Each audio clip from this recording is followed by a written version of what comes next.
Good morning, everyone. Today's June 8th. We're here at the Ed Center in the boardroom, 8 a.m. this morning for another session of negotiations with Jespa.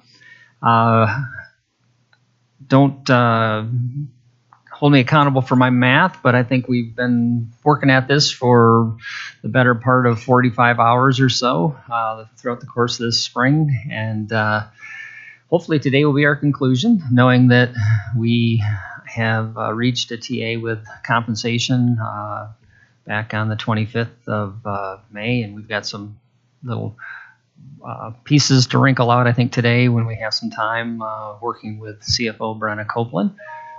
Before we get started, let's go ahead and do introductions since we are live streaming. I'll start. I am Phil Bedford. I am Executive Director of Employee Relations and Labor Relations, and we'll go to my left.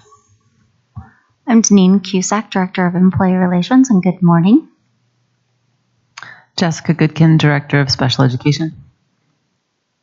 Sarah Smith, Preschool, President of JCPK. Trevor Byrne, Bus Driver and President of JCTA. Xander Kashub, Kitchen Worker and President of Jespa. Vicky Flores, Staff. John Duran, Electrician and President of JCMA. Jennifer Munoz, Secretary, Jespa Vice President, and JSOP President. Darcy Hassler, Paraprofessional. Good morning. Mark Strelo, Director of Custodial Services. Morning. Matt Blair, Chief Student Success Officer. Okay, thank you, everyone. Appreciate that. We do have some technology challenges this morning that Drew has made us aware of, which is why we don't have our information up on the big screen. There's a projector issue. So we'll actually be using Zoom that we'll be sharing documents through. I sent Xander, you and Vicky forward you the email I got from Drew this morning with the link. Matt, I think you have it as well. So just want to make sure everyone is aware of that. We do have a tentative agenda listed today on the big screen behind you and behind us, big screens. If we have some modifications in the agenda, let's talk about that at this point. I do have a little bit of a scheduling thing that we're scheduled from 8 to 11:30 with a break until 2 and then 2 till 5.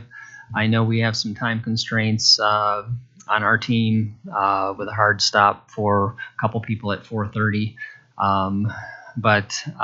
And Jeff Pearson won't be able to be here today. Katie will, I think, be coming and going. So just want you to be aware of that. Hopefully we can get some of these articles taken care of today. And we can certainly change the sequence today if we need to. I just kind of did them in order, if you will, that we do have the dues deduction article to talk about, which has been pending with a grievance out there.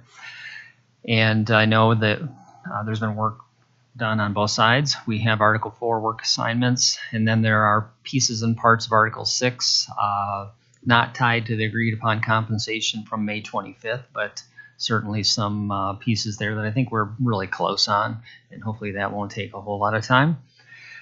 Vicki reminded us that within the language in the CBA in Article 16, the MEQs for food nutrition services are to be reviewed annually, and I know we had a document shared by Katie Jeter and Beth Wallace that was forwarded. So hopefully that'll be a quick review. And I think one of the things that's very apparent with next year and being serving more students because of the program being free for all students will certainly cause for there to need to be some recalibration at some point, but there's a lot of question marks with regards to what that might look like. And then just taking a look at and reviewing the current MOUs in the CBA, we have the Wage Structure Review Committee, we have the Benefits Advisory Committee work. I think there's one more in there. I can't remember right off the top of my head. But I know we want to at least, or you had requested to at least go through and review where we're at on those MOUs. Yes, and one of the ones we did this year was the school closure MOU, which actually has an expiration, although we know that it shouldn't, maybe. So we just want to touch base on that one. Yep, that's great. Yep, fantastic. Any modifications concerning the agenda for today? Anything that we want to change? Anything that you'd prefer to do differently, sequentially, etc.? We're good to start with Article 2. And then I think we want to caucus for a moment. We did review the compensation model that we were sent, and it does not match up with the district's proposal. It's resulting in less money. So we're going to have to talk about that. So I don't know if we'd want to insert that somewhere, but we need to talk about it because it's, we don't want to have any games today that result in something in bad faith. So we just need to clear this up at some point, probably early on. Yeah, and you probably didn't see my email this morning. I know there was emails back and forth between you and Brenna, myself, Matt, and Xander last evening. And I know that Brenna has some availability for a conversation. So maybe in my suggestion in the email this morning, again, if you didn't see it, that's perfectly fine. I understand. Would be to maybe iron that out in a sidebar conversation sometime today between, maybe during the break between 11:30 and 2. I know Brenna has some limited availability, but I know she's really wanting to get this nailed down, and so that we can keep moving forward, as we all do. Does that make sense? Does that work for everyone? I don't want to push the issue in a different direction, but I think probably having that conversation just for clarification purposes would be really important. And we can do it here, too. So just want to put that out there. Okay. Any other thoughts with regards to the agenda? Okay, let's jump into Article 2, the dues deduction. I am going to jump into the Zoom thing that I guess I need to launch. Xander's already in there, I see, good. And I think, Drew, this will project once we share a document, right? Okay, all right. So the one document that I think we've gone back and forth on just a couple times. I'm going to just put this document or share this document, and we'll go from there.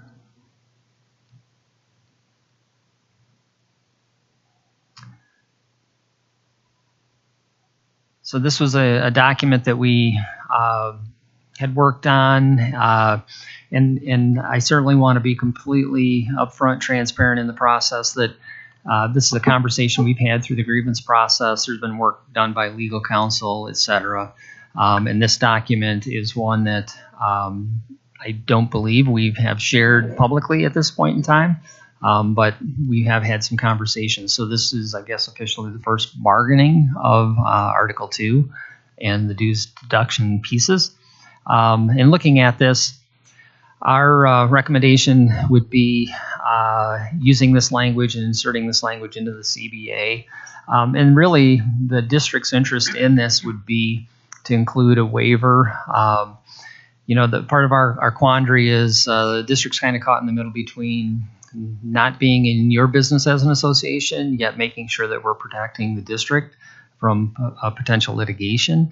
And this document including in your form would be a waiver of rights and claims against the district for any sort of claims, etc. And then, of course, we want to cooperate with you with regards to updating the list. That's certainly not an issue. You had put into the language in the red there, the district must begin and modify dues deductions exclusively upon notification from the association pursuant to the terms of the membership and payment authorization agreements between the association and its members, and certainly we agree upon that. Our piece that really is important to us is 2125. It goes along with and it connects to the waiver piece, but it's part of the indemnification, which you would agree to hold the district harmless for any action growing out of those deductions commenced by any, it should say employee, and I'll change that, not educator, just because this is language, common template language, against the board of the district, and assumes full responsibility for the disposition of funds so deducted once they have been turned over to the treasurer of the association. Again, it's holding the district harmless in the process. We can't agree to that language. We just can't agree to do that. Not sure what that means. Not sure what the intent is. Like, how do we hold you harmless against an action? Doesn't make sense to me as far as the language. And also, there are always mistakes that the district makes in deduction that have to be corrected by the district. And our members cannot take on your lawsuits in that case, but we can agree to make sure that we update our membership form so that the members understand that Jespa, the contract is with Jespa for membership when they agree, and that it's not the district. There's also legal policy within our unions and NEA about how legal plays out, and so that's not something we are authorized to agree to.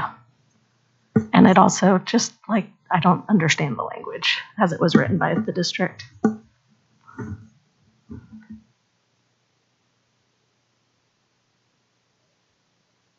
Okay, so your proposal would be to strike 2125. Yes, but we would keep, if you scroll up a bit to the, we believe this should be enough. A signature on the form that includes a waiver of the right and claim against the district. That should be enough to cover whatever your interest is in 2125.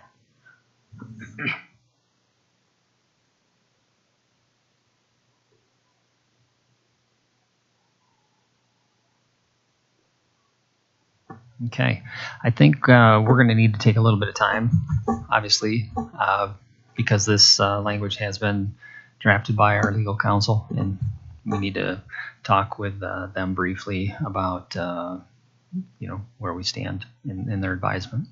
So, okay, does that help? All right. Do we want to move along to Article 4 then? Yep, we can do that. Okay. All right, so I know we've gone back and forth, and we thought that Article 4 was back with you at this point.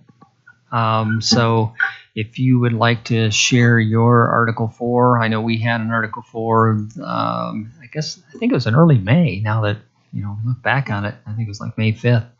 But I think you had some revisions to the Article 4 that you wanted to present. And if you don't, we can go back to our article and just walk through and have the conversation.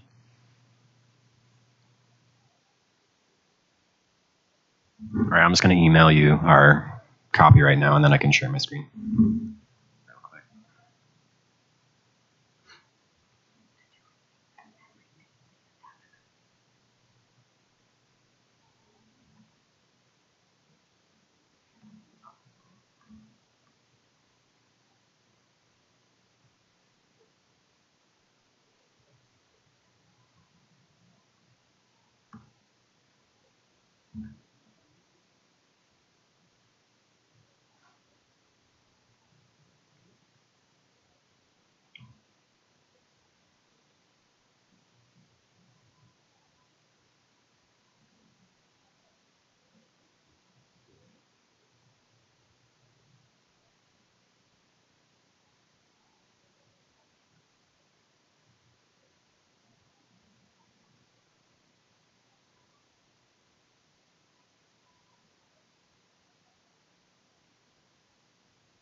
All right, that's coming to you in your email right now. I'll share my screen.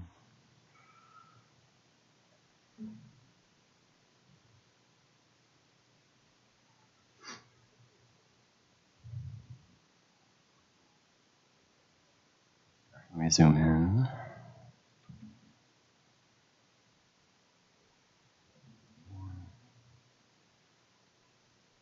Okay. So let's scroll down. There's a lot here that we are accepting in the beginning. And then I'm just going to scroll down to what we are proposing as any changes. All this is good. All of this is good. That language is back to the original language.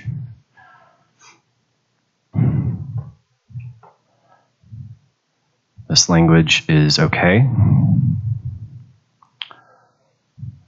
445 is okay. Okay, so first change down at 452, we are striking optional for orientation. We believe that it is incredibly important for the district to offer a mandatory orientation for employees. If it's optional, that means a whole slew of things, and it gives people too much leeway to not go, right? Or admin to say you don't have to do it or whatever, stuff like that. We want people to feel engaged, feel supported by the district, and we think having mandatory orientation will do that. And we think it's something that we can collaborate on and work together to do well. And we think this is a very good opportunity for us to kind of just work together and make the district better. So we are we're striking optional, and we want this to be for 120 minutes. So instead of 90 minutes, we would ask for 120 minutes for orientation. Just for point of information, yesterday there was orientation for ESY and JCEL. This is summer school, and they still hold orientation for it. So just going on other practiced. I had to onboard. I'm already an employee for 17 years. I had to onboard for that, right?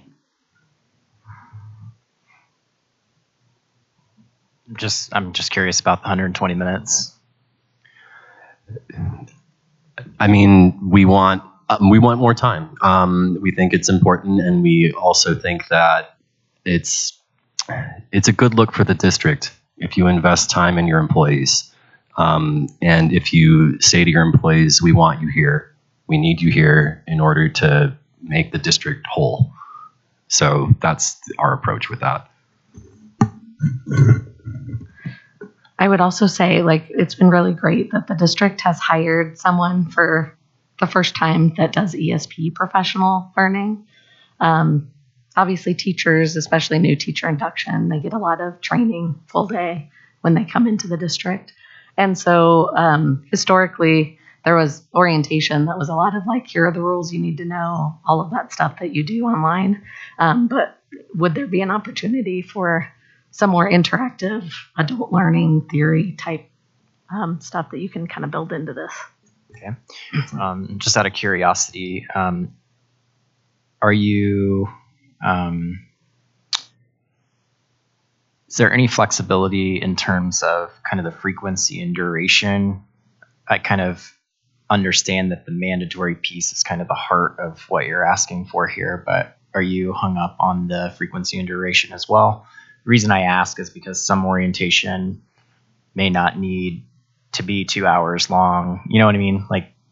Just wondering how flexible this piece is for you. Okay, curious what you mean by that. But I would say, just off without knowing, frequency is more important than duration because of the amount of turnover. Yeah. And also, Matt, something that I've gotten feedback on as I've brought people on and hired them for my department, and just talking to other people at other schools, is they always say it feels so rushed. I'm just another number going through the system. I'm just being pushed through, and there's not enough time to really ask questions or really know what it is that I'm coming into. So Okay, that's helpful. Thank you. So just a point of clarification that 452, and we were intentional about putting in the word optional, yet I don't see that you were intentional about making it mandatory. I think I want to say that you were assuming that it would be mandatory without indicating that it is. And I guess I would ask if the expectation is that it's mandatory, what is also the expectation for people who fail to participate?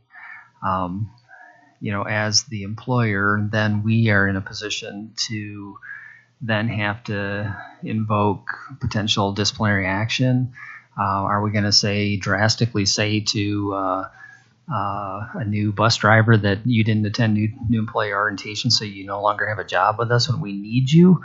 And I'm not trying to provoke any sort of discontent in the conversation, but the reality of it is we're going to have people who are not going to come, and as the employer, if we are expected to provide a mandatory new employee orientation, somebody's going to have to monitor that, and there are going to have to be some follow-up and follow-through. I mean, I think it's mandatory for you all as the leaders, because you actually do get to dictate where people go. So if you sent them to orientation and they chose not to go, yeah, that would be no call, no show. That's disciplinary. Yep. So I think, yes, they just don't go to something they're told to go to. Right. It's discipline. But the problem is that if it's optional, your administrators will be like, it's not important. I need you here doing the work. That's why it needs to be mandatory so that your own folks will follow it. Our people want this. It was taken away. They've been wanting it for years. We've been talking about it. There are going to be people who don't want it. And that's kind of a case-by-case basis, I guess. But I think if management doesn't put it on the work schedule for them, that's why they're not going to go.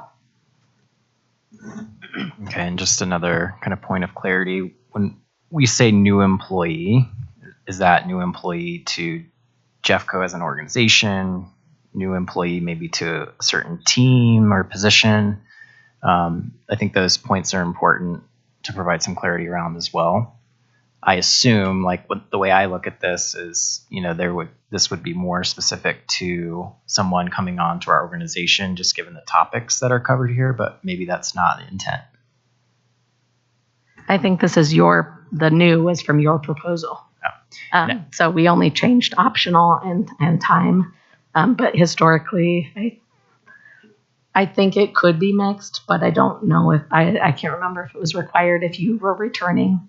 But I think that people that were returning would come back to it because updated policies, updated practices.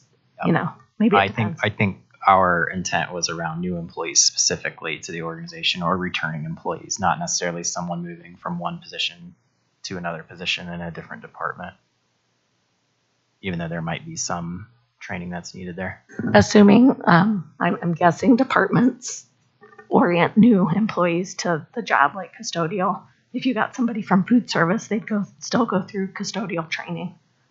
So, yeah. Great. I think we can keep moving. Thank you. Okay, moving on. Oops. I have a quick question about that before I move on, just real quick. I've not looked into the orientation of what we're doing at this point. My understanding is we're kind of moving into a new old territory. Am I right about that, or are we actually doing? Is it just online orientation that is not? Obviously, it's not mandatory at this point, but they're given the option to watch something, or can you clarify that for me? Great question, John. Yes, we are moving into new old territory by doing this. but we've heard you that it's important to have orientation. That personal touch, which is really hard to do in a large district. And to Jen's comment, that you're not feeling like just a name and a number in the system, that you're actually a person that people get to meet. So yes, we do have orientation to a certain degree through the pre-boarding process and onboarding process, all digitally, done computer-wise. Unfortunately, as any new employee comes into the district, it's like, okay, I just need to get through this, and they check the boxes, they do what they need to do in ESS, because they just want to get it done, kind of a thing, versus really learning about the district. And it's not a good learning platform. It's a compliance and process platform right now, which is problematic. I mean, to really understand what you're filling out in the way of forms, whether it's your I-9, your W-2, your benefits forms, et cetera, and really getting to have a interaction with a person, to feel like, okay, I really do understand this, and the district does value me in the process of hiring me. So we're going in this format, going back a little bit to a little old school stuff that I like, but it makes it more personal, rather than it being cookie cutter digital, run you through the system and go to your work site and do your job. Okay, yeah, that's the way I understood it, and I just was thinking about it while everybody's talking about it, and I do think that 120 minutes is good, because maybe we can integrate the actual, obviously departments to be there also.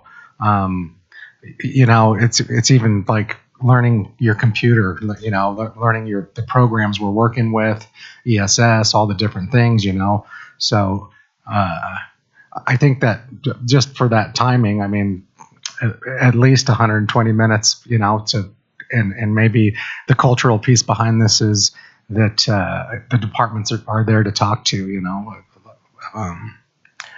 Thanks.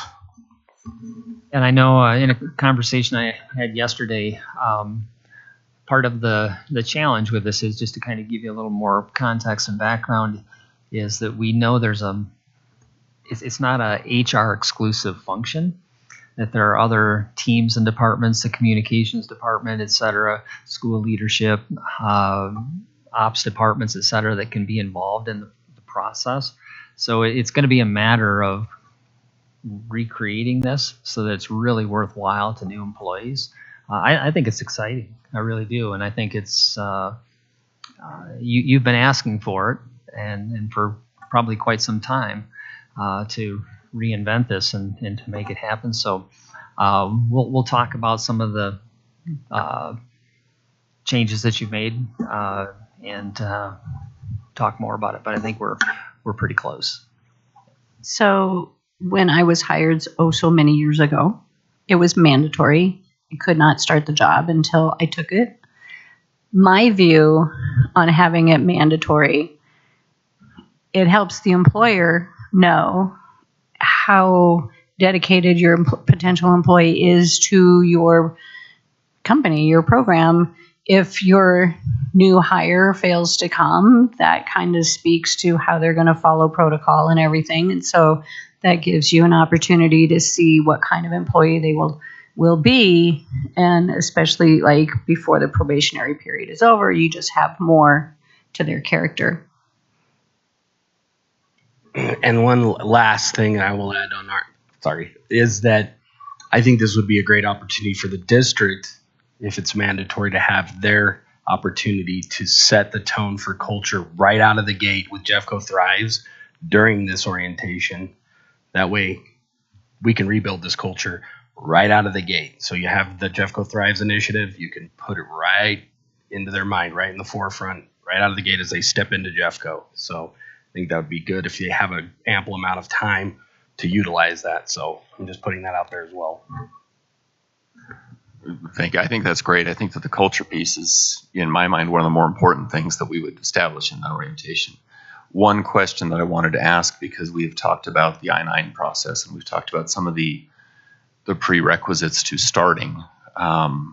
And just to put into context how we work in our department, we start new employees every single week. We're proposing a once a month, and I think more frequently than that would be not possible, quite honestly. I just want to make sure that we're not prohibiting our ability to start people and then send them to orientation at some point down the road. I think that would be critical for us because we have a process in place to collect I-9 information and get that new hire paperwork in our initial night one training, so that we meet that 3-day window requirement for I-9. So I wouldn't want this to bend a rule to say, or not bend a rule, but to change a rule. So now we can only start people once a month. So That is not our intention, but soon, early on in their first month, it would be great.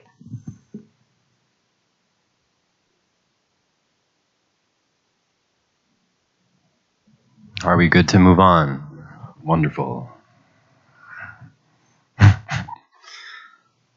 Okay. Nothing changing here. Nothing changing here. There's been a lot of back and forth on 473, and we are trying to clarify something by adding 474 under 473. It reads, if an employee is required to go to a medical appointment to secure qualifications, the employee will be paid at their normal rate of pay.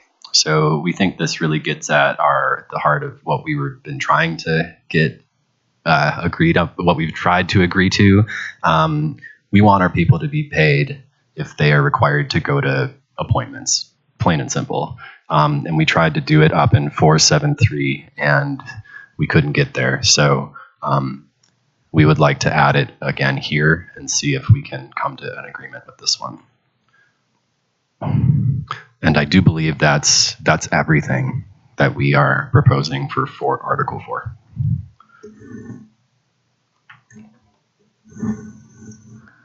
We do want to have some discussion about staffing. That was a huge priority in this article that we left struck at the very bottom in 410 or whatever that is below the article, and have particular concerns that we want to clear up today as far as moving forward on staffing for next year.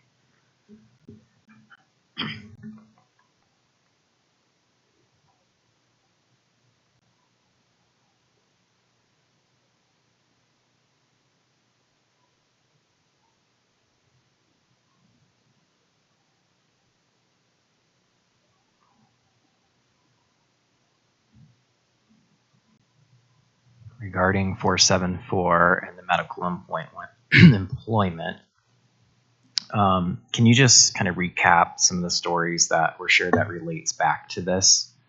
Go ahead. Yeah, I just want to say there's also an article. There are also processes. Sometimes y'all send people for a fit for duty or probably a drug test or something. So there are already practices in the district, and when you send people and have people do things, you actually have to pay them. So this does happen. It's just not happening consistently. And so we want to make sure it is consistent. So this might be Trevor going to get your physical, being sent to get your physical to maintain his CDL license, or maybe in environmental where they also have CDLs, or food service, something like that. That might be the ones where it's less consistent across transportation terminals and drivers that have to maintain a license. Are there any other examples y'all had with medical appointments to maintain? Or So just clarification as well, this is for current employees, it's not pre-employment. Okay.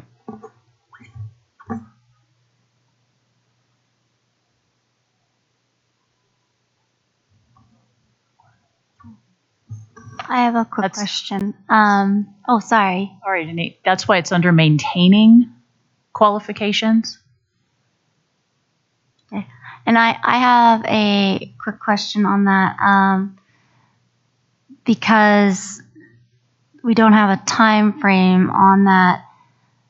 And I do know individuals are out there that have failed their physical and had to go back and then go back and then go back. So what is the expectation of the district when someone fails their physical?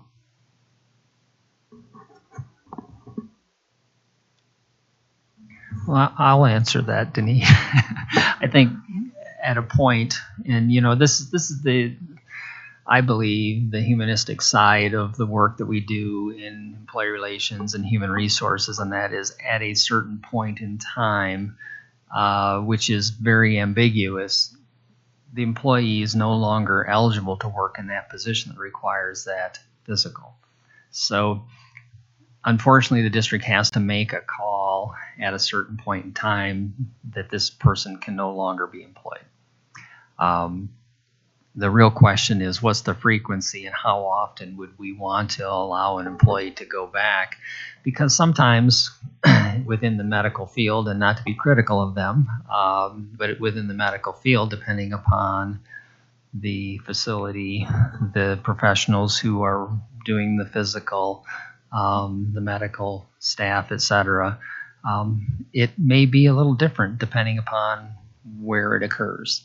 So there are some discrepancies and inconsistencies, if you will, and that's not to be critical of our medical field, but the reality of it is I could go to one doctor and be cleared and yet see a different doctor and not be cleared. So that we know is a little bit problematic, which is why we like to allow and have some flexibility, give some leeway to employees to okay, so if there's just some little minor thing within your physical that doesn't allow you to continue in that capacity, is that something that can be corrected, fixed in a short period of time? So I think that's the gray area. Agreed. There's gray area. There's also contract language that talks about how long you have to give them. This is when you require them to go to a medical appointment, you got to pay them. There's also, you have to consider ADA. People might need a reasonable accommodation in order to get this done. And so I think we're asking that when you all send people and they're required to go, that you're paying them for the time, just to make it clear.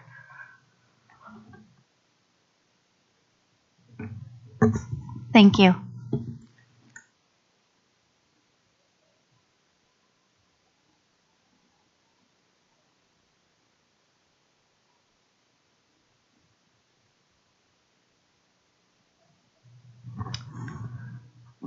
Okay, I think maybe we're ready to go on to 6.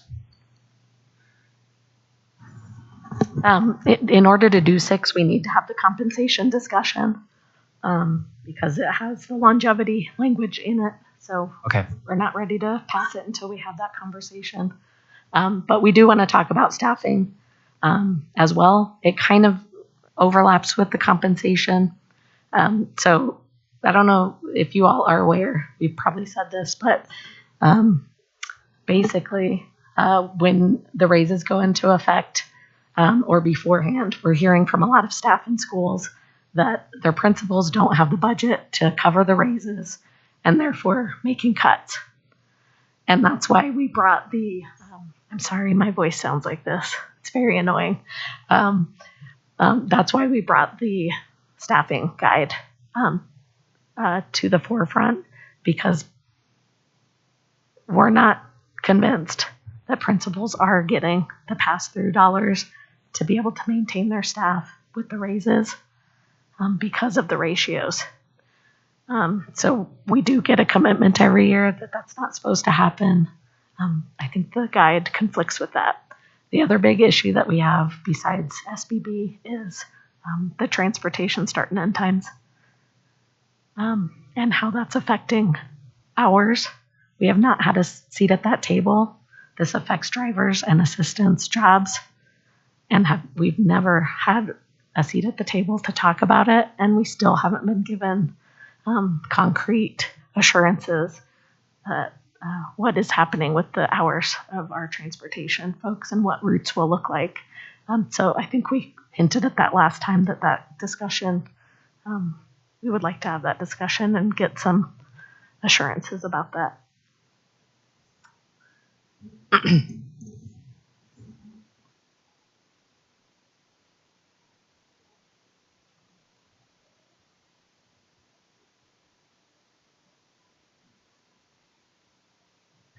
So a clarifying question for you, Vicki.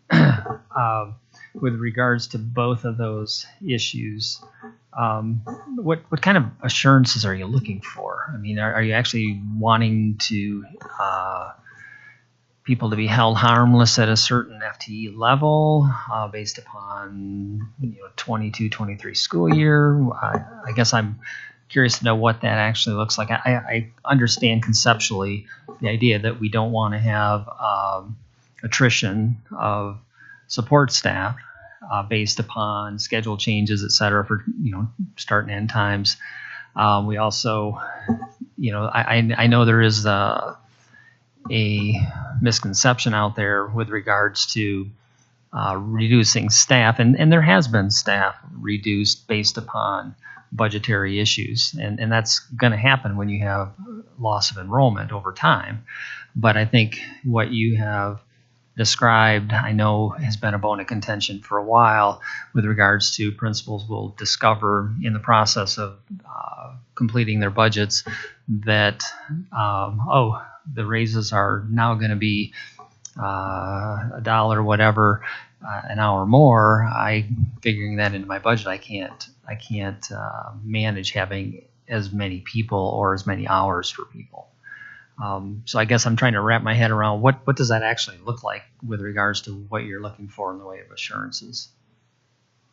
And maybe this is a Brenna question for if she can come, but if principals made their budgets months ago, and then whenever we got the School Finance Act passed, was months later, a couple months later, what did that mean for how they recalculate budgets at the school level, and what's that going to mean for our people?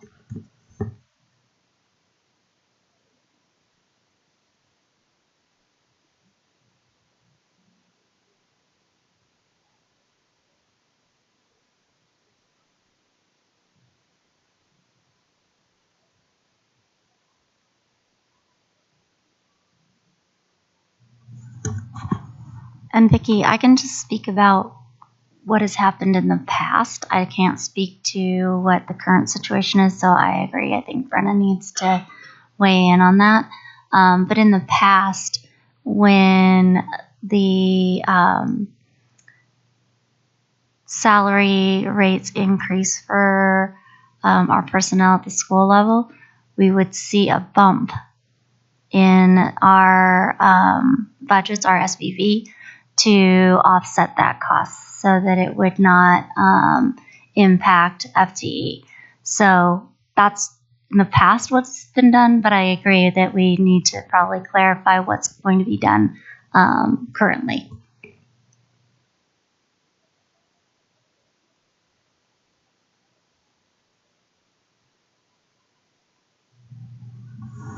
Okay, so before we jump into the compensation pieces, I'm hearing that we need to have some more information and maybe even a sidebar.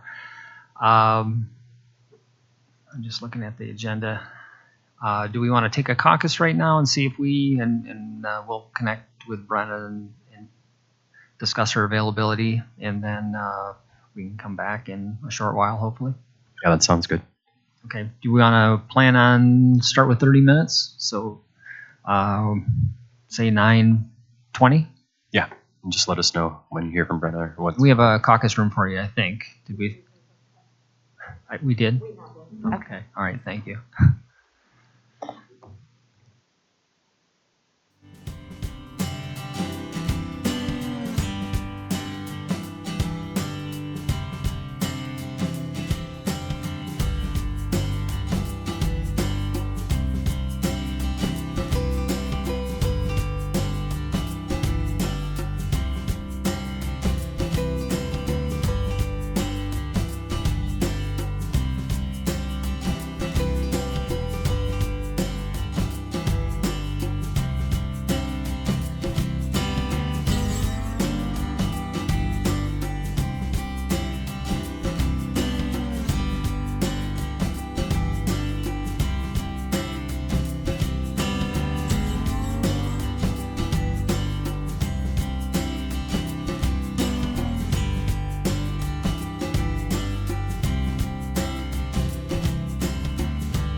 Okay, it's now almost 10:50. We're back from a caucus, having had discussion around Article 2, Article 4.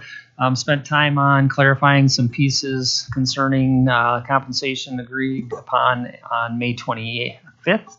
And so we are going to need to put some pieces of that puzzle on paper so that we can get that TA'd. But in the meantime, while Matt Polero is working on the dues deduction piece, Article 2. We thought we'd jump into Article 4. We think we can get this taken care of. We've made a couple little tweaks to Article 4, but we think that we're probably about as close as we're going to be able to get, and I think we're going to be able to get to an agreement. So that's my optimism. So I want to go ahead, and if I can get into the Zoom. Oops. And I'm going to share our counter to Article 4. It should be District Golf, I believe.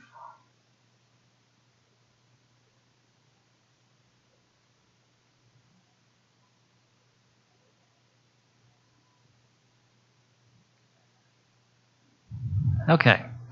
So we're just going to go directly to the areas that we saw some changes. Article 452, we're in agreement. The only thing we put in here was approximately, whoops, need it bigger. Yep, I'm sorry. Does that help? Is that good? Okay, so all right, there we go. Crazy, huh? So we put in the word approximately 120 minutes because it could be 110 minutes, could be 130 minutes. Being it too clearly defined doesn't allow for flexibility since it hasn't even been created yet. So just saying approximately 120 minutes gets us right in that ballpark. And we're in agreement on that with throwing in having that flexibility with 120 minutes, approximately 120 minutes.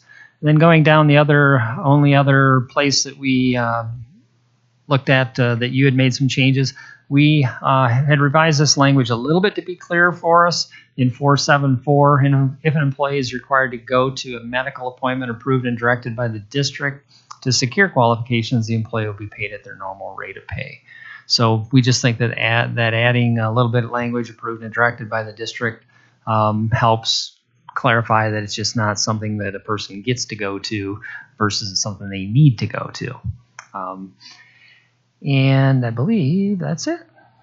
That's all we have in the way of the changes, and we appreciate the work that's been done on this. Any questions with regards to our changes? Can we take a 2-minute caucus, please? Of course. I'm right back. Absolutely. 2 minutes. That'd be the shortest one yet. Thank you.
Okay, we just wanted one clarification on the paid time for appointments, district approved. So if we get a piece of paper from our supervisor or director that says we have to go to an appointment such as a CDOT physical or a physical for required for work as a push-pull drag like you guys do in food service, would that be considered an approved appointment in writing? Or an email that says we have to attend that? That's our assumption, yes. Okay. Okay, well then I believe we can say that we have TA'd something. I know. Hey, should we take a Where are the break? confetti cannons? That's awesome. Fantastic work. You know, the reality is we're really close on getting everything wrapped today, so it's nice to be able to get Article 4 taken care of. So what I'll plan to do is print it off, and then when we come back from break this afternoon, we can sign off on each of these articles as we get them done. Okay. All right. Matt hasn't returned, so where would we like to go to next on the agenda? I don't know, Katie, are you kind of in and out? Maybe we talk about MEQ while you're here. I don't think it'll take long. Okay, why don't we do that? Yeah, right let's now? let's do that. So we get that taken care of. Hopefully in the next 30 minutes. So I know that within Article 19, is it 16? Someplace. There's a mention of annual review. And I'm going to flip to it just quickly. Under 16.5, the MEQ thresholds under 16.411 through 16.416 above will be reviewed annually in negotiations. Not sure exactly what that means, but I know Katie has put together some documents that I believe were shared with you maybe last week. And so let's have a conversation around what this means.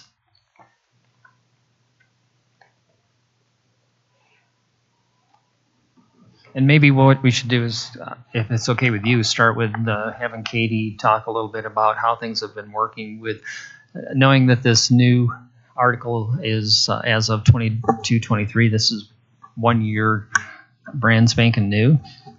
So maybe some of the nuances, some of the challenges, some of the things that she's encountered, and Beth Wallace in Food Nutrition Services, just to start the conversation.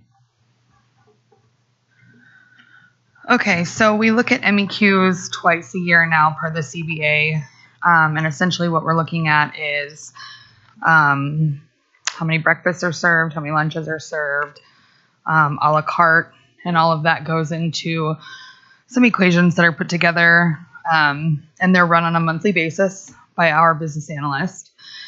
And then those are distributed each month to our food service managers to review.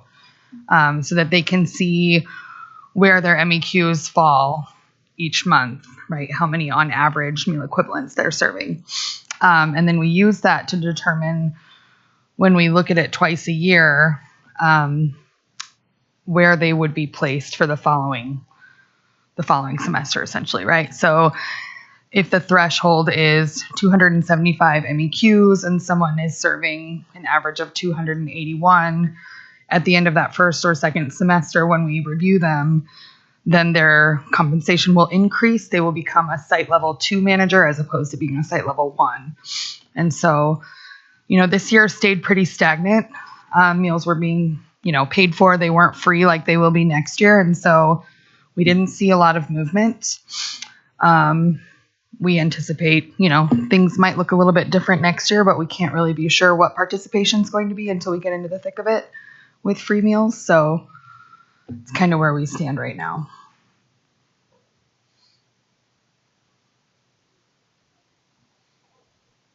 Katie, do you have any thoughts or any interest in modifications with regards to how things are going this year versus looking at what we may have ahead of us next year with regards to the additional students and meals that we'll be preparing? No, so at this time, I don't think food service has any recommendations for change. Okay, so I just want to bring up we should probably, well, we have to revisit this next year, just the numbers, et cetera. But also with the opt-in of the district to the Healthy School Meals for All, I believe that the compensation that's for worker pay comes into effect the following year after the first year implementation. That's correct, after the first full year. So we'd want to talk about, because that there's money in the bill or the rules set aside specifically for the workers in the kitchen as a result of serving more meals that then come to the state. So we'd want to talk about it next year to capture how those raises apply to the food service employees that actually work in the kitchens, which is a great opportunity. Sure. Isn't it? Very good. More money. Doesn't appear that there's Absolutely. any recommendations to change the language in the contract that says this will be reviewed annually. So I think that door remains open. Yeah, and it's a compensation item, but it's very specific. Yeah, I spot checked and just looked at the numbers to see. It looks like everybody kind of stays the same. Yeah. And the next year, hopefully we see an increase in meals. Okay, any additional discussion with regards to the MEQ review in Article 16?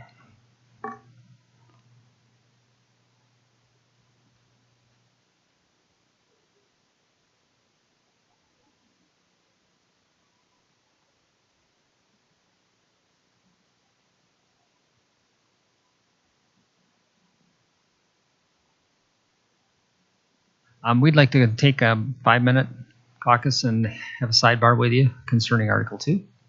All right, we're going to go ahead and take a break then, Drew. Thank you.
Okay, we're back at 11:15 from a quick sidebar conversation. We're continuing to work through Article 2. We have some more work to do on some of the pieces and parts with our compensation agreement.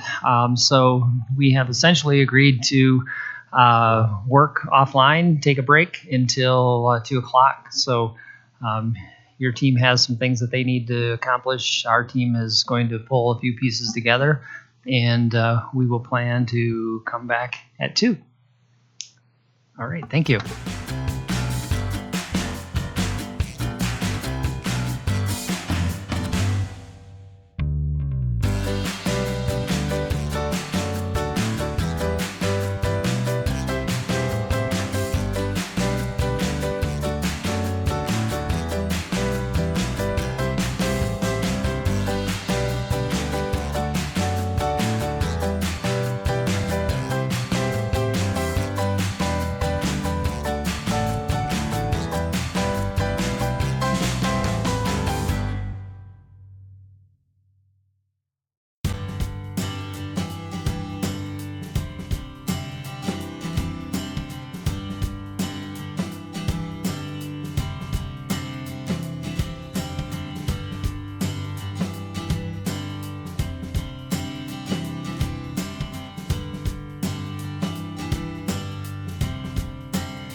Okay, and we have returned from a break in work sessions for both teams this afternoon. It's 3 o'clock or a little after 3 o'clock, and I believe that we're ready to talk a little bit more about Article 6 after some lengthy conversation and work, as well as Article 2. Hopefully we'll be able to wrap both of these up real soon. So having said that, I'm going to turn it over to you to present the Article 6 proposal as it parallels the new wage structure that we have already agreed upon. So I'll let you take it away. All right, I need to reconnect to the Zoom.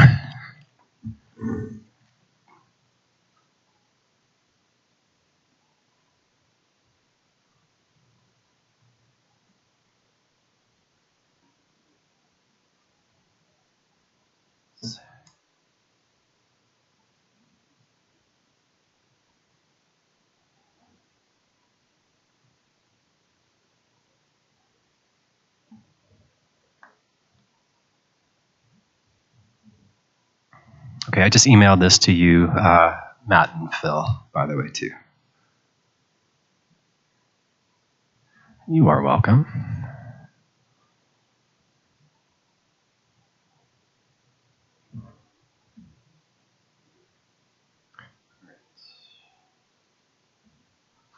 Okay, so this is Jespa counter to Article 6.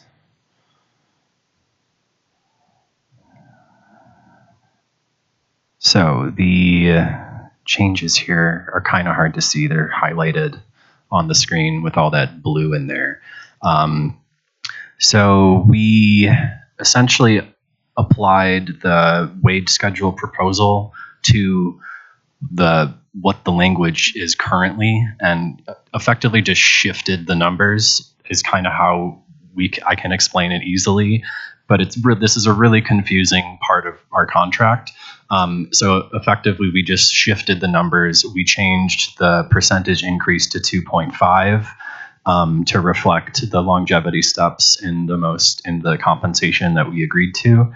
And then all those edits in there are just literally shifting the numbers to reflect the wage schedule. So if there are any questions, we can try to answer them, but that's what we did.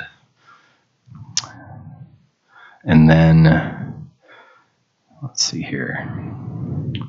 So yeah, 617, 618, and 619 are all about those longevity steps, and they're similar in that way. We also changed the wage schedule. Instead of it had salary schedule in there. And then going down,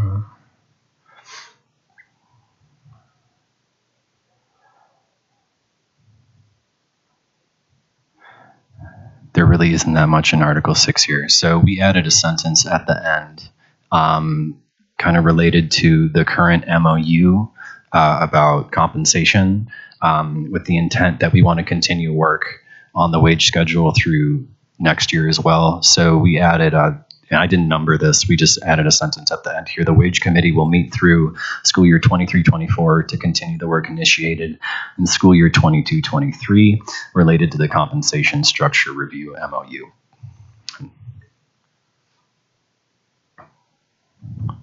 And then at the bottom here, we did add some language that kind of adds a little bit of clarity and almost kind of protection to people who are currently on step 11, because when we implement the new wage schedule, there's not a step 11 anymore. So we just wanted to capture that and making sure they're taken care of the right way, and that, you know, when we do shift to the new structure, it's not going to kind of leave them behind. So I believe this is really just the same language repeated down here with step 11. I think generally speaking, we're in agreement. We'll take a closer look at this language in particular, since it's somewhat new but slightly adjusted from 618. And then we'll just check the accuracy of the numbers, but what I heard is that you essentially adjusted 617, 618, 619 to reflect the current wage schedule that we agreed upon. That's right. There is one other thing, and Vicki reminded me that I forgot. Back at the top, where are we at here? Yeah, so here in 611, we have, at the end, we struck through preschool or step 11, all others, because there's no step 11 currently. There won't be a step 11. So, and then we need to talk about preschool as well, because we know that it's different. They're different there.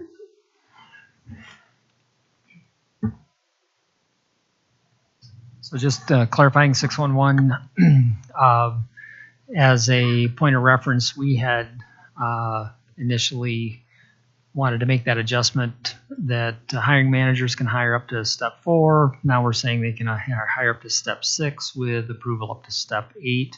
Now that we actually have a step 8, which makes it pretty clear. So does that make sense? Yep.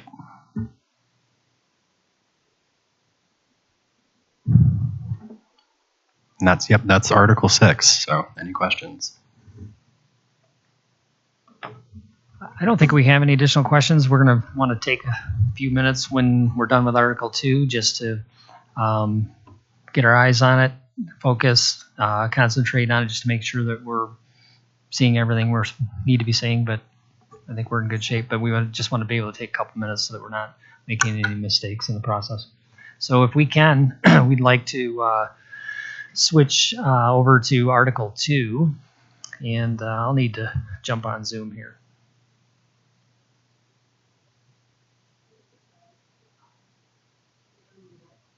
Yeah, that'd be great. Let's go ahead and caucus for a few minutes, and I'll prep Article 2. Could we also, we have Brenna here and Brian, who are available to answer your questions related to how SBB works. So I'd like to propose that we do that first before we get to Article 2 in a caucus, or caucus in Article 2.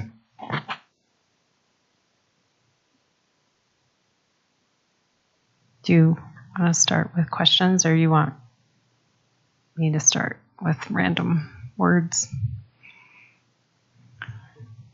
I have a question. This is going to go back to last year's bargaining, the same question I asked 18 times. It's probably only 3. Okay. So, forthcoming raises. Yes. You've told me repeatedly that they go into increased per pupil funding. So then my question is, that increased per pupil funding, is that based on the school resource guide, in my particular case, 11 hours for paraprofessionals, or is that per pupil increase based on the actual number of paras at the particular building? Ooh, this is a new question. I like it. All right. It's the latter, and I'm going to say more. Okay. So the guide stipulates a certain suggested minimum staffing in certain categories. The guide used to say, if I'm not mistaken, although there was a typo, it used to say 50 hours, right? Or 55. 55 hours per 1,000 students per day. Now, somewhere along the way, it got mistyped as 5. Now, that's not what anyone did, but that was what the guide said. So when we started doing the work with ERS and we said, we want you to cost out, like what does it cost for schools to actually staff at the minimum staffing in the guide? They were like, really? 5 hours per 1,000 students per day? And we're like, no. So anyway, they found that typo for us. We fixed it for this year. But we also, instead of doing it per 1,000 students, we don't have that many elementary schools with 1,000 students or any. So we made it 11 hours per 200 students, so that it was we just took the same number, the same ratio, did that. That was just part of guidance. Budget process, separate. So a school, I'm gonna try explanation number 1, and then I'm gonna let Brian fix it. A school base SBB amount, which is the amount of money they have to pay for all kinds of different things, increases year over year. And the amount we increase the base matches how much salaries are going up. Now there's a little bit of like weird timing things, right? Because we're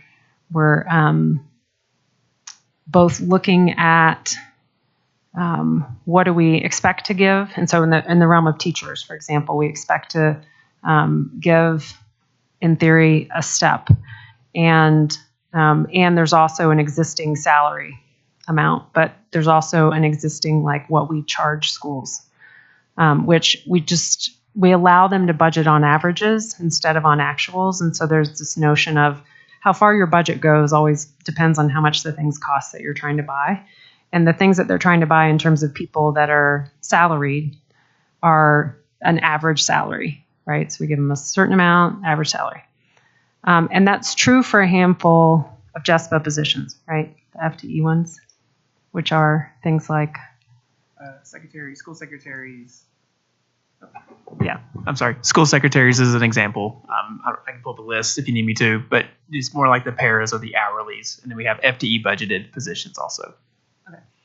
So the base amount increasing, we forecast a certain amount of increase and then adjust after the fact after we finish negotiations for that part. Now, for hourlies, it's a little different. And hourlies are also paid out of the increased SBB amount. So for example, the SBB base amount increased by 7.3% from budget year 22-23 to budget year 23-24, the base. Then it adjusts by factors, whatever. And that can go towards all the things. And then as the person is saying, here's what I want to buy, when it gets to hourlies, they're buying. I'm sorry to talk about people like this, y'all. This is what happens when I talk numbers. They're buying hourly employees actually at the old rate, not the new rate. So they're actually stretching dollars further because the amount of money they have to buy with has already been increased by 7.3%. But the people they are paying for are on today's actual salary who haven't gotten the increase yet. So it's sort of like saying you now have $107 instead of $100 to buy stuff, but the price you're buying at is still sort of yesterday or today.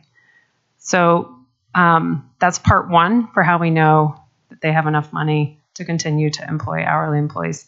Then part two is once we finalize all the bargained increases for that pot of funds, the hourly pot of funds, we also go back because then the actuals are going to start hitting in the new year. So it's the one sort of category of employees where actuals hit as actuals, not really as averages in the same way as positions budgeted on averages. So already again, they're carrying folks at yesterday's rate. We go increase the rate, but then we also increase again that pool of funds.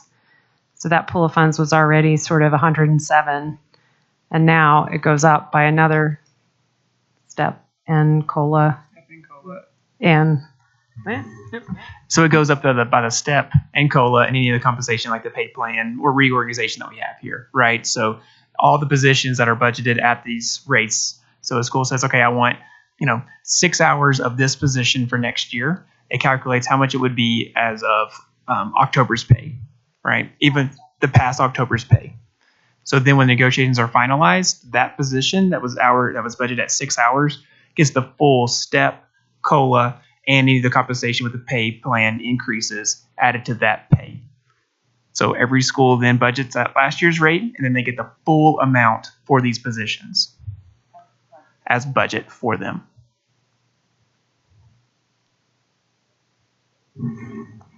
it's even more confusing when you look at it in the computer.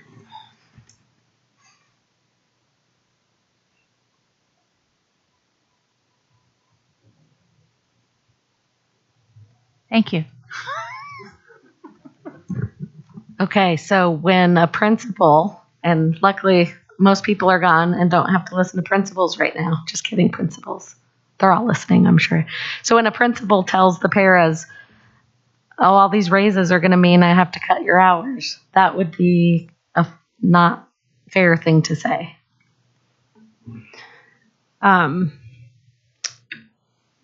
We're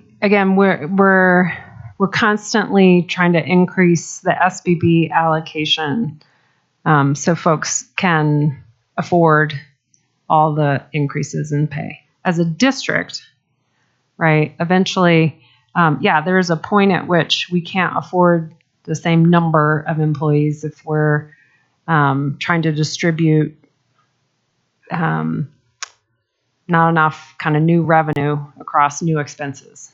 So, and then the other thing that does happen, of course, is that as enrollment changes, schools have to make adjustments to staffing. And so I think I mentioned this to you before.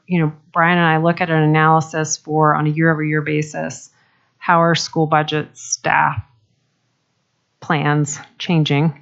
And we look for, are there any patterns and trends where it seems like folks are cutting a certain position more than other positions, or cutting hourly more than anything. And we did that analysis from this budget year into next budget year to see, based on people's current plans, for example, does it seem like folks are disproportionately cutting their budget for hourlies, for example? And they're not. Now, on the whole, that budget is smaller because, again, across the board, we made reductions. But in general, no. Like, assuming enrollment is the same, the dollars they get enable them to continue to afford their employees.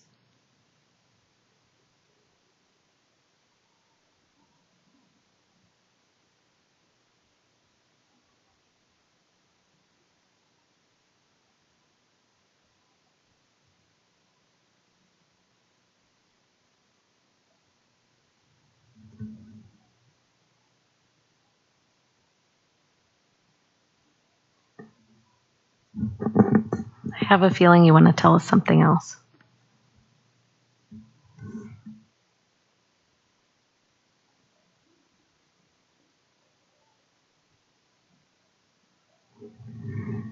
Okay. Brian was showing me the dollar budgeted positions specifically, because, again, I think this is probably where there's the most misinformation. It actually went down the least. So our regular administrative positions, JCEA positions, et cetera, went down on average like 2.3, 2.4 in terms of the dollar budget. It went down only 0.3. So it's actually, I think, an area that principals prioritized last year to next year, this year to next year. So that's what that is. This is for schools. Okay. Good info. Thank you. While you're here, I think a big outstanding issue that we have is with transportation staffing for the routes. And I know transportation folks aren't here to talk about routes. But since you all have an idea of budgets, we're trying to figure out, we haven't really had a seat at the table to understand what's happening with how drivers and assistants are going to be staffed with the new start and end times. So wondering if you have a way to tell us through the budget lens, kind of the same information you just shared.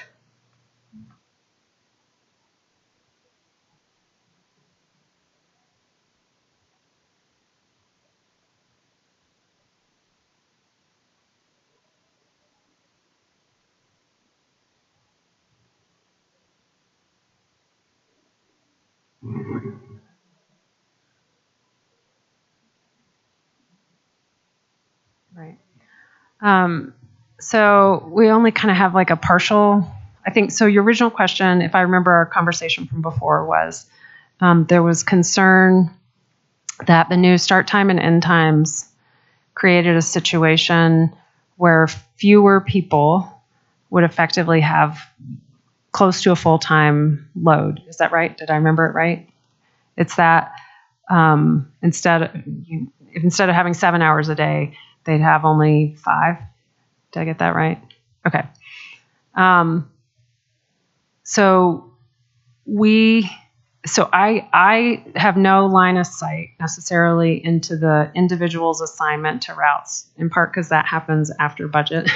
Like we budget and then the actual routing takes place. So we don't have line of sight into the individual's hours. What we do have line of sight into is dollar amounts.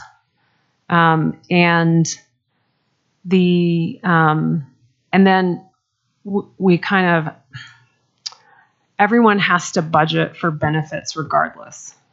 Okay. So there isn't an incentive by the person who's filling out the budget to have someone be benefits eligible or not, because we kind of charge it to them regardless, right? So there's at least not an incentive in place to take anyone from 7 hours to 5 hours, because you can't somehow fit more in your budget by doing that. You still have to pay benefits on that 5-hour employee, like from a budget lens, if that makes sense. But we can't see, based on what they submit to us, like what an individual's hours are. So I don't really have an answer.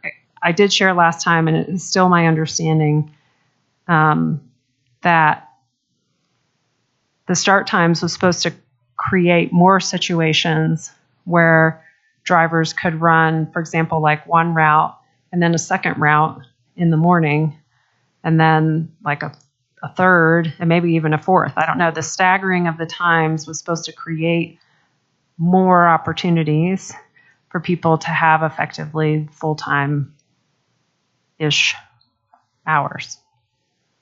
Squinty face. I'm also talking out of my lane right now, so. Sure, and I get that part.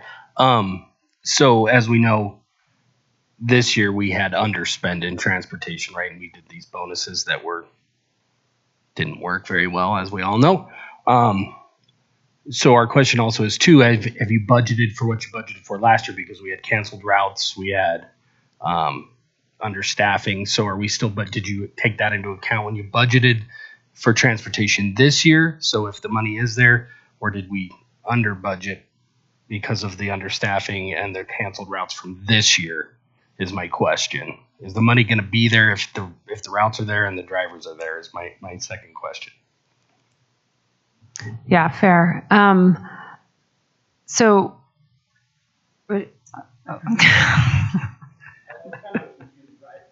no, I think I understand it. I'll try, and Brian will jump in as well. So we did work with transportation to identify certain routes to no longer attempt to run. So we had suspended some routes because they weren't staffed. And in a handful of cases, and again, I'm a little bit out of my thing, so forgive me. So I want to say this is like the option school thing. Does that sound right? Yeah, we had stopped running them a couple years ago, and there was a question of, are we going to try and reinstate these routes? And we basically said, no. What we first want to do is fully staff all of our routes. And then if we can reach full staffing, we talk about trying to add back service for option schools. So we did effectively say, let's stop, budgeting for that piece. I think it was still in the budget, wasn't it? The options schools. It was in this year's, but we stopped budgeting for that for next year because we don't plan to run the routes. We want to try and get to full staffing across our regular routes first. So that part did go down in terms of the total budget for people. And then also in that question, do you guys put in for the outsourcing? Does that come out of transportation's budget? What you're putting in for, like Hop Skip Drive, Noah Care, Ever Driven, does that come out of do you budget in for that out of transportation's budget that we're utilizing? Yeah, so they have in the past had some contracted expense actuals that exceeded their contracted expense budget, right? And again, I don't run this, but and then there was underspend in the salaries. And so we talked about, okay, well, what's really happening here, et cetera. And my understanding is we didn't really change the contracted expense budget, did we?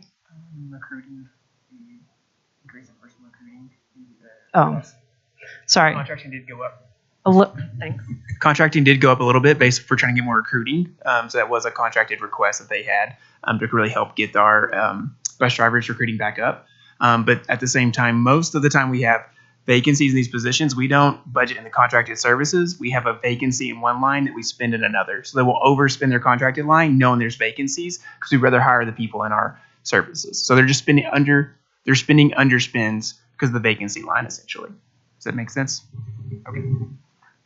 So we did not attempt to increase the contracted expense budget and thus decrease salary. We left, other than the change I talked about for option schools, we left budget in the salary line so that people can be hired.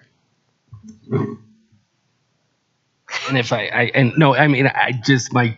to simplify this, so when you projected your budget for transportation this year, the 2024-25 school year, I guess it would be, did you go off the same model as last year? Did you come off what your numbers were from the previous year with the vacancies and with the closed routes is what I'm saying. So do we lose money because of how transportation was affected by vacancies and closed routes last year? Question. Yeah, that's fair. In short, kind of no. We don't, in the district, we don't, the baseline for any year's budget is not really prior year actuals or current year actuals. It's usually current year budget. Now, there are small evolutions. So the one I described to you is the one where we said, okay, we're not going to attempt to restaff these routes. We're going to cut budget related to that. Other than that, we pretty much use budget as the basis for budget. And so any intra-year noise, such as underhiring or whatever, we start over unless we have some reason to say, well, this is never going to look this way. But we don't have that reason in transportation. And again, our role, honestly, we don't make these decisions. We make recommendations to the people who own the budget, and they evaluate those. And it's really their plan, right? So it's not like I decide any of that. But okay, one more quick follow-up on. So when the board has voted to increase the total contracts for these outsourced services, based on what you said, I think that means they're not decreasing another area to pay for it. So like if a contract gets approved or amended for a higher amount, do they amend their budget at that point in time and have to take from somewhere else over time? In short, no. When the board is reviewing and approving contracts, it's part of our procurement process. It's not part of our budget process. So the board is not attempting to do a budget check on any of those things. It's just a level of transparency into contracts in general to try and ensure that they're fairly bid and that kind of stuff. So it's not a budget check. They aren't asking, and we aren't representing, that we're somehow changing the budget.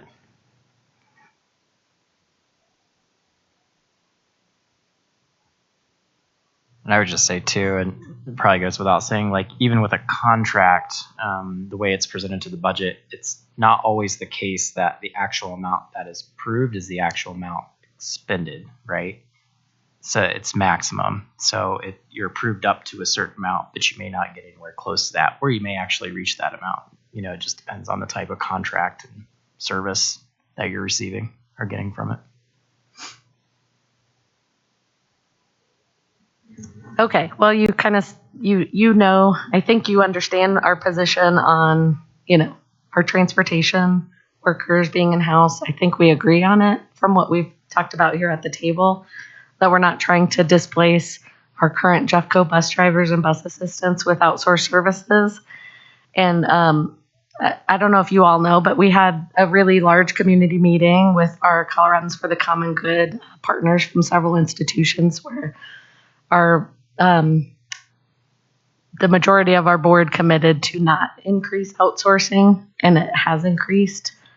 So we're going to just continue to monitor and work to decrease the outsourced services. But we want to make sure that routes stay whole, so we're not losing more drivers to other districts, drivers and assistants to other districts, because suddenly they can't get health insurance and the amount of hours that they had before as a result of start and end time. So we just want to hear those assurances at some point from someone. So I guess my question is, what's next for transportation and new executive director soon? Has that happened already? Or was new COO? I don't actually know the Waiting to hire? status of that position in particular, but I'd be happy to reach out to the folks that probably do to get an update on what we're doing with that exactly. But I just want to, we have a common interest in reducing outsourcing, and want you to know that. We hear that loud and clear, and we share that interest. And I think we're making some right steps to get there, but yeah, we share that and hear you.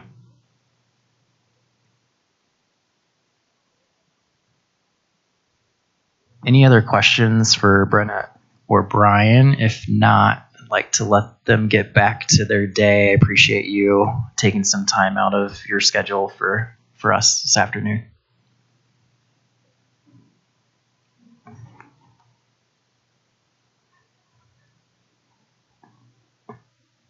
I will see if I can't get an update on the position before we leave here today, so I can share that with you. But oh, you do? Okay. I can share just a little bit that I do know. It's my understanding that we do have a candidate that has been offered the position, and I believe the candidate has accepted and will be with us at some point, I think, in July. So. Forgot HR was at the table. Of course they would know that.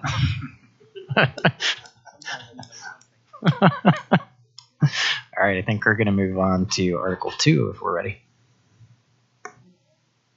Not ready, okay. Oh yeah, you want to take a caucus, right? About how much time?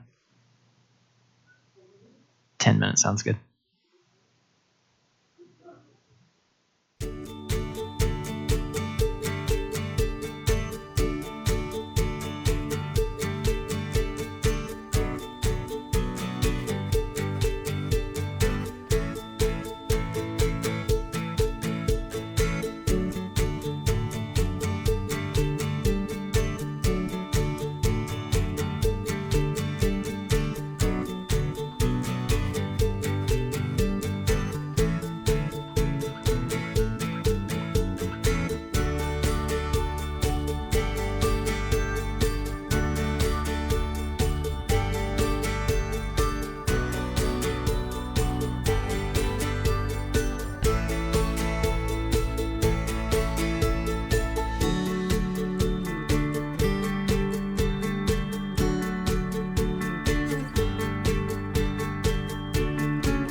Okay, we're back from a caucus and some additional work and sidebars.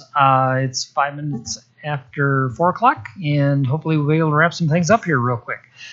First thing we're going to do is take a look at our revised Article 2 dues deduction piece. So I need to put that in as it being shared.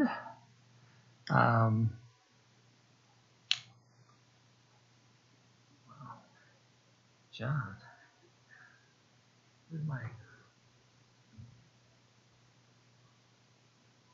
voice? Why is that not popping up?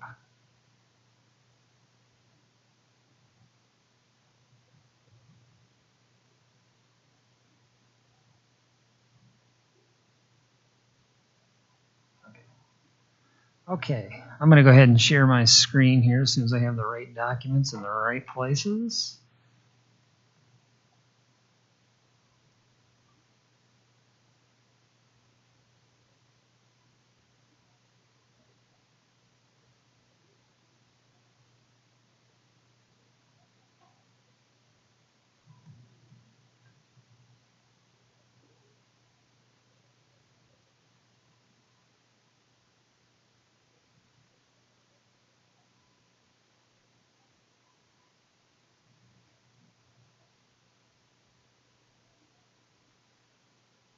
I'm not sure why Article 2 is not showing up on the screen.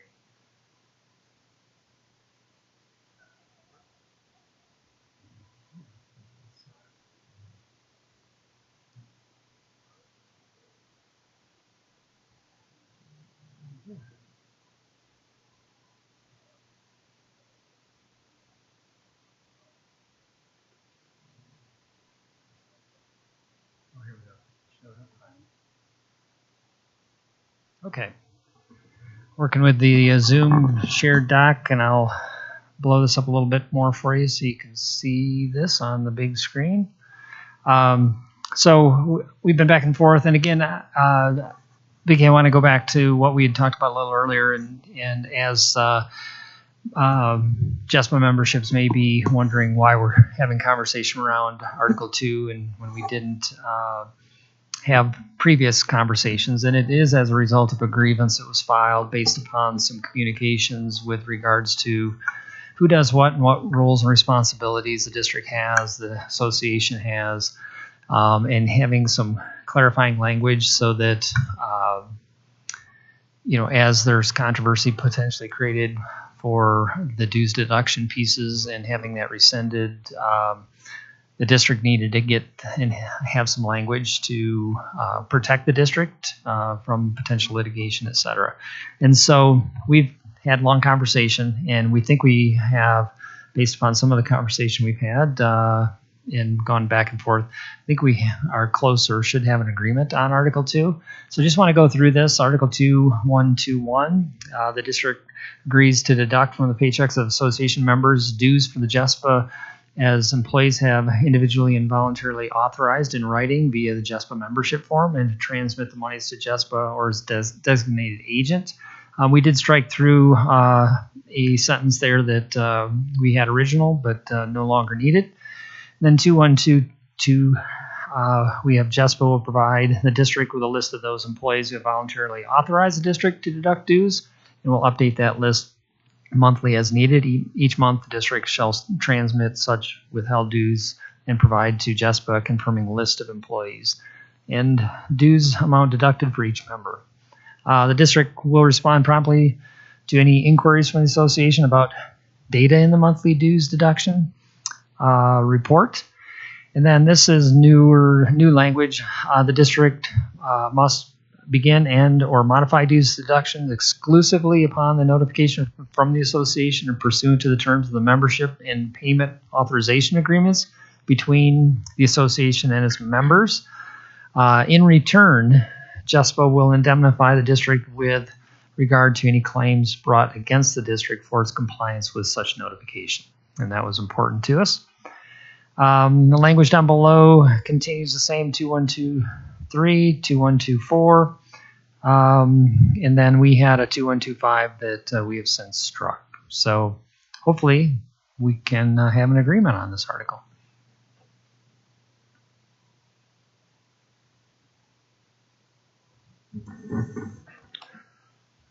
So I think we do have an agreement on this article.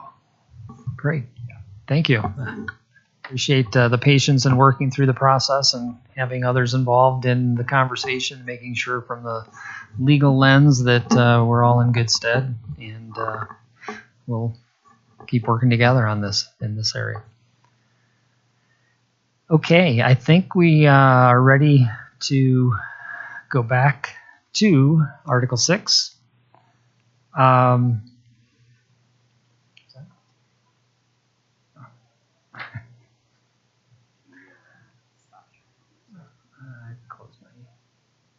my email. Don't want any more emails, man.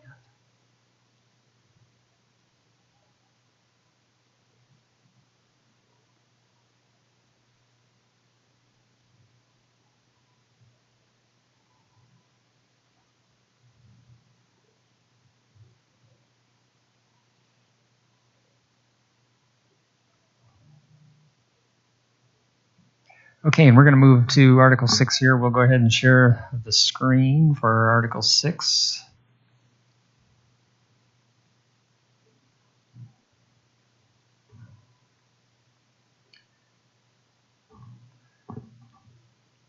Essentially, we went through, there shouldn't be any surprises here because we're in agreement with what we've done, the work that we've done in Article 6. We reviewed your language. Just a point of clarification with regards to that was added towards the bottom, and I'll scoot down there. Everything else looks fine. The one thing that we would want to do, and this is a cleanup, it's an editorial thing, is that we would just want to make sure that we are capturing that information with this piece here and put that up in, what is it, 618, so that it corresponds. But we haven't made any changes. I don't know what that funky receive PM13 is. I don't know what that means, but I think that's where I inserted a comment that off to the side that says accept. Wow, that's Anyways. the MP, the PM format. Yeah. And also just at the top too, you'll notice a comment that says conditionally accept. We accept. We just want to make sure, like the concept, but we want to make sure the numbers are accurate. It's late in the day. We know that those numbers are intended to reflect the wage schedule that we agreed upon, but I don't suspect there were any errors. We didn't see any, but yeah, 6 is good to us. Excellent. Yeah, it's good news. Yeah, and we also do want to recognize the need to continue to have the conversations that are around the wage structure. That's a work in progress, and you inserted that language, so we think that's great. It reflects the need to continue that conversation versus the MOU expiring, being done. Let's continue to have that conversation because there's a lot of work that needs to be done in this area. And the nice part about it is tomorrow we have a new executive director of compensation and benefits, or what is being referred to as total rewards, starting tomorrow. So we'll have to clue him in on this work. Okay. Wow. I think other than having conversation around and questions we may have with regards to the MOUs, and maybe that's some work too. We were talking about in our caucus that there's probably some detail to that work that can happen in a collaborative work group. Not sure what needs to be discussed at the table today with regards to reviewing the MOUs. So it's probably more housekeeping and kind of staying aligned with where we're at, if that is your request.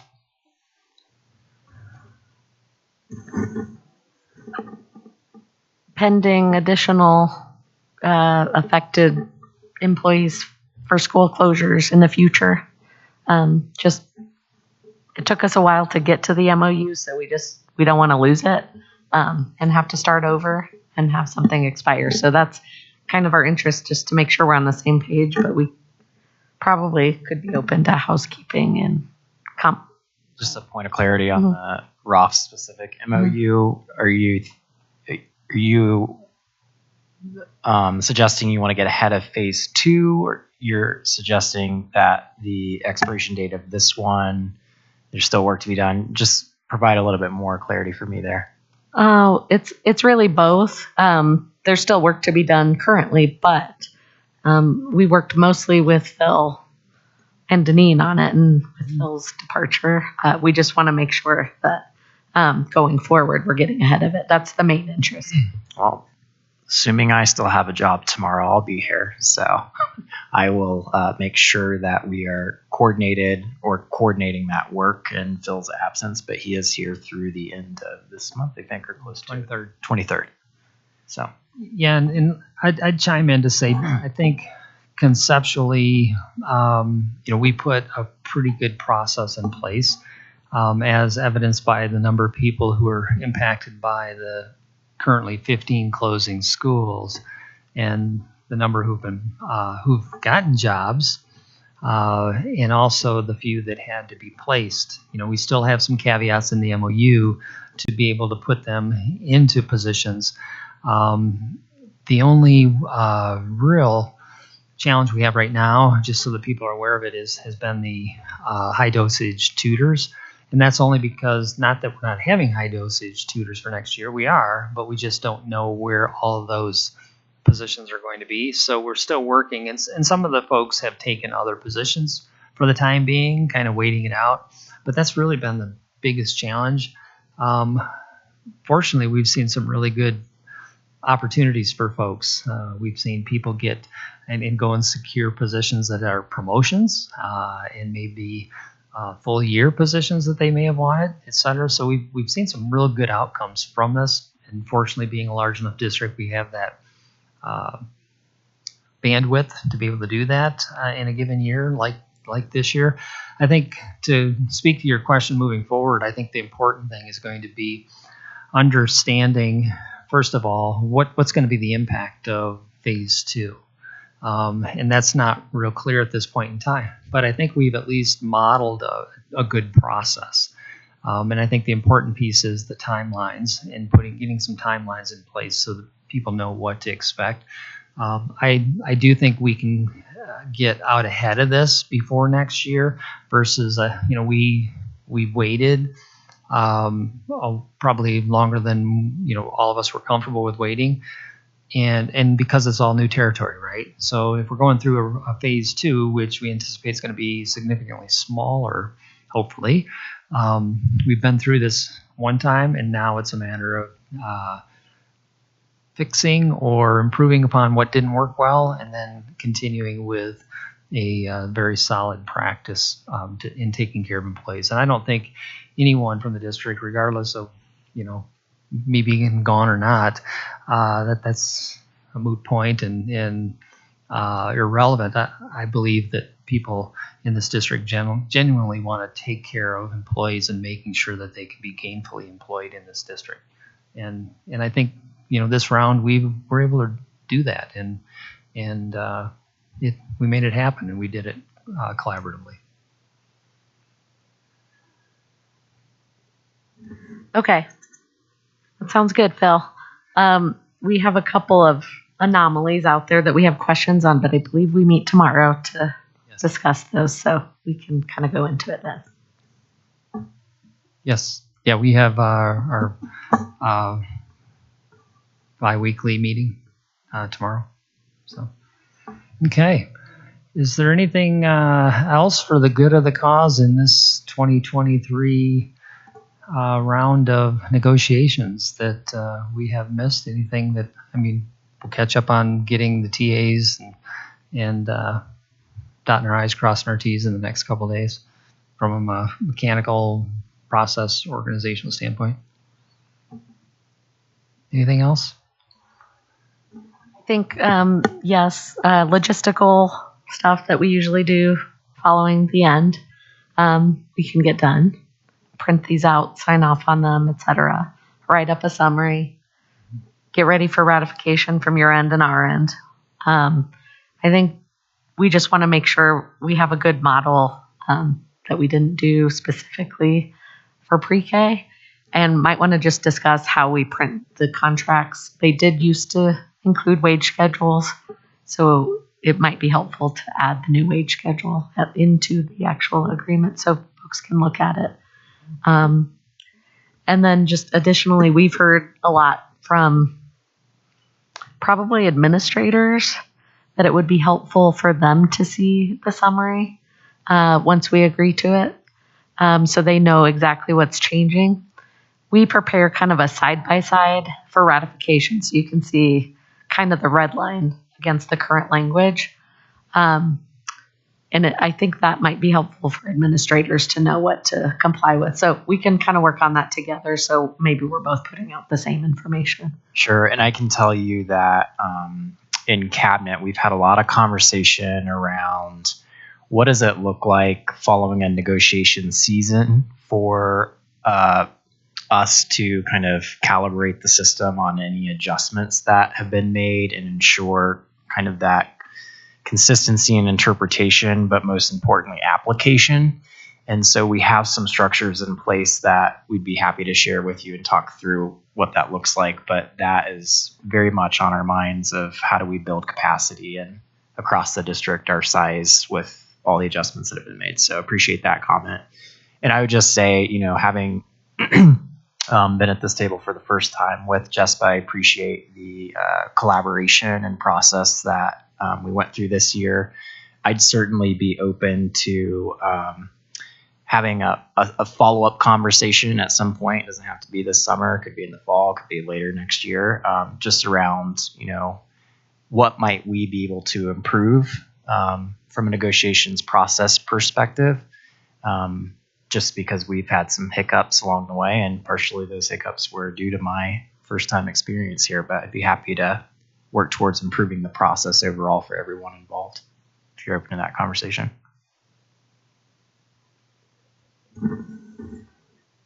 Yeah, thank you. This year has definitely been a ride. We appreciate the opportunity to come to the table and to advocate for ourselves. It's really important for us. It's really important for us to be heard by our members, by the district, and yeah, we're looking forward to next year. It's going to be fun. Okay. Fun. I like that. Just a logistical question. As far as timeline goes for your ratification, do you have any ideas? I mean, I know obviously there's documents need to be pulled together and prepared for review from your association members. So any estimated timelines? I'm selfishly trying to figure out what I need to do before I'm not here, and I want to make sure that I'm leaving things ready. We do have a board meeting on June 22nd. We know where the other association has ratified the agreement, and that will go to the board and be recommended for their approval. So didn't know whether we're going to be able to get things on the June 22nd board meeting or not. So yeah, so we are kind of planning to open our ratification that day, June 22nd. So yeah, we have been planning that for a little bit here. Okay, so you'll open your ratification process June 22nd, which means it won't go to the board until probably their next meeting, July. They have a meeting in July? We'll have to look at the timing of that, but Per the Jespa bylaws, there's a 14-day notice rule. So it's from today to 14 days out. I don't remember if there's a reason the board can't ratify before us, but yeah, I think last year if there was a short special meeting called or at some point that's happened. Okay. All right. Okay, I think unless there's anything else for the good of the cause, I would like to thank everyone. As Matt said, it's been a pleasure this year, and you've been working with a new group, and some of you are new as well. And my hope for the future for both teams would be continue to work together, continue to keep the dialogue going, open conversation, collaborate more, and caucus less. Okay? All right. Good luck to you. Thank you very much.